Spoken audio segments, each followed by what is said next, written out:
Avril 2000, Paris. Arnaud Mimran est installé dans sa Porsche devant le siège de la Banque du Louvre. Comme tous les soirs, depuis plusieurs semaines, il espionne la directrice de la banque pour connaître ses habitudes. Il cherche la faille. Il veut qu'elle devienne sa cliente. Elle sort alors avec son Austin Mini du parking de la banque et Arnaud démarre sa voiture pour la suivre. Alors qu'elle passe sur la place de l'Étoile, Arnaud se décide à passer l'action. Il accélère brutalement.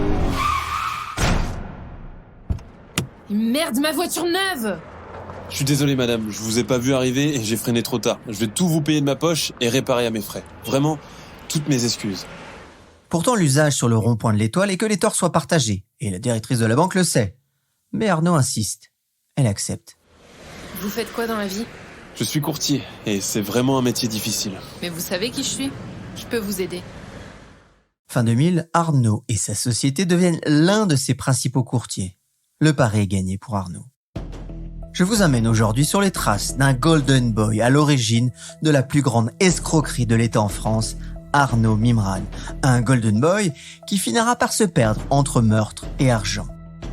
Dans ce premier épisode, Arnaud Mimran est en pleine ascension et amasse de l'argent.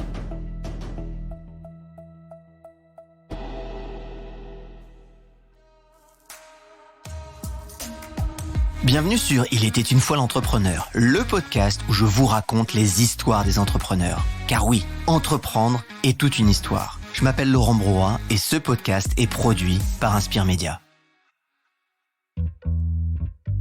Arnaud Mimran est un enfant des beaux quartiers de Paris.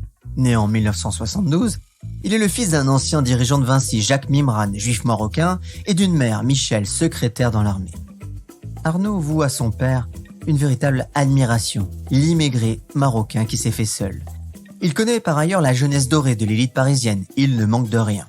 Ado, il lit les Échos et a un rêve, devenir trader.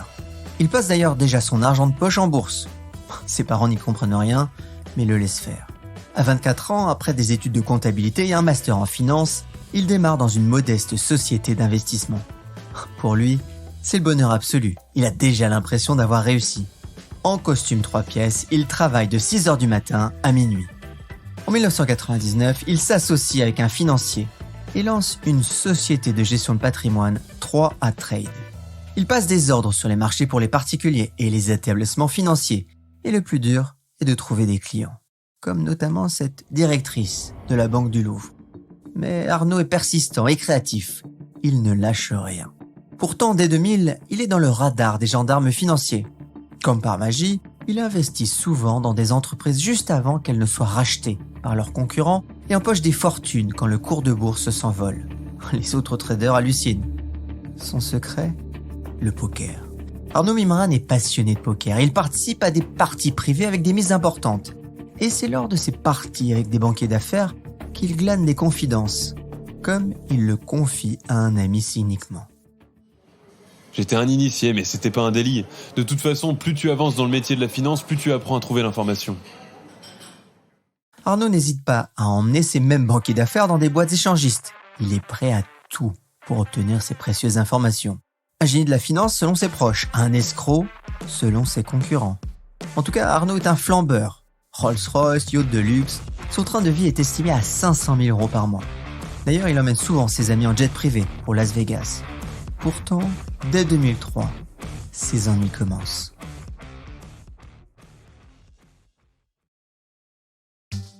C'est d'abord la justice américaine qui le rattrape pour un délit d'initié qui l'oblige à restituer 1,2 million de dollars. Mais surtout, en 2003, tous ses faits et gestes sont surveillés à la loupe par les gendarmes boursiers français. Il ne peut plus acheter de titres sans déclencher une enquête. De guerre lasse, il vend sa société. Il a un rêve. Paris 16e, avril 2003. La lumière baigne l'immense appartement des Mimran. Anna, la femme d'Arnaud, est assise sur le canapé d'angle, un verre à la main. Arnaud, en face d'elle, en train de fumer un cigare. Alors chérie, qu'as-tu décidé? Je vends mes parts. J'en peux plus de ces connards de gendarmes boursiers qui traquent tout ce que je fais. C'est insupportable. Et? Je vends mes parts à mon associé. Je devrais en tirer une 30aine de millions d'euros. Mais tu sais chérie, j'ai un rêve. M'installer aux États-Unis. On pourrait y aller avec les enfants. T'as une idée où exactement? Fisher Island, près de Miami. J'ai des potes qui sont installés là-bas. Fisher Island, la célèbre île des millionnaires. Ce sont donc 3 ans de farniente pour les Mimran, sous les palmiers entre concours de plongeon et réceptions luxueuses. Mais Arnaud s'ennuie vite. Il n'a plus l'adrénaline de l'argent. Il lui manque quelque chose. Heureusement, il y a la famille, un pilier important pour Arnaud. Avec Anna, ils ont 3 enfants. Anna Drey est la fille d'un milliardaire, Claude Drey. Celui-ci est un investisseur à succès dans l'immobilier et en particulier l'hôtellerie. Pour Claude, Arnaud est le fils à succès qu'il n'a pas eu. Mais ce fils à succès fait en 2006 une rencontre qui change sa vie et son parcours.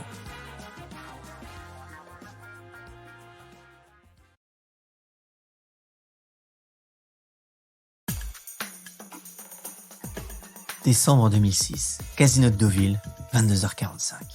Comme chaque samedi, Arnaud est parti avec sa Porsche à Deauville pour jouer au casino tout le week-end. Et oui, Arnaud est un joueur invétéré, une véritable passion. Alors qu'il s'installe à une table de jeu, son attention est attirée par un autre joueur. Ce joueur retire un mocassin et commence à crier. Puisque ce numéro n'est pas sorti, il ne sortira plus jamais. Allez putain, il sort ce numéro.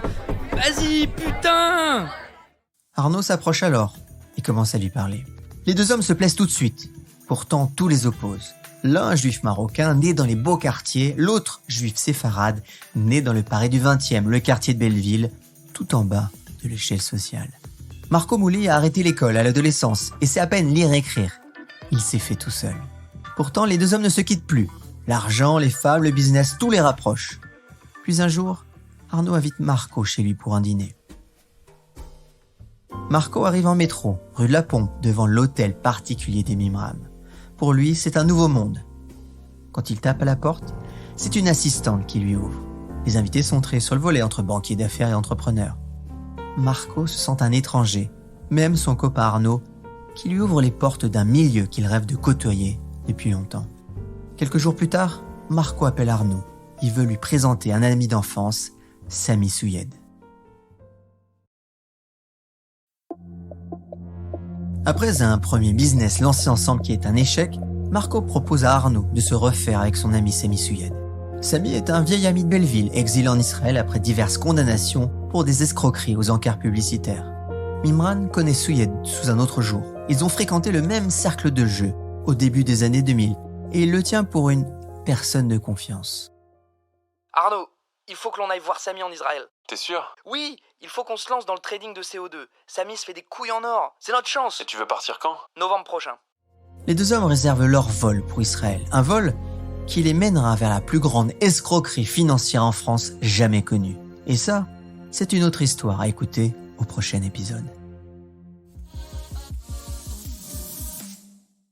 Merci pour votre fidélité. Alors, tant que j'y pense, ce podcast, c'est 3 jours de travail par épisode. Évidemment, tout ce travail, c'est une équipe derrière. Merci donc à Thibaut Viotte, Marie Camier, Sarah Brevet pour l'écriture et Frédéric Kukovicic pour le son. Mais aussi tous les acteurs, puisqu'il y a beaucoup d'acteurs, vous l'avez entendu, qui interviennent dans les dialogues. Fabien, Gaël, Jean-François, Céline, bref. C'est une véritable équipe qui travaille pour vous faire les meilleurs épisodes. Pensez bien d'ailleurs à mettre des étoiles et à parler de ce podcast autour de vous si vous avez appris des choses ou si vous avez été inspiré. Et ça, c'est une autre histoire au prochain épisode.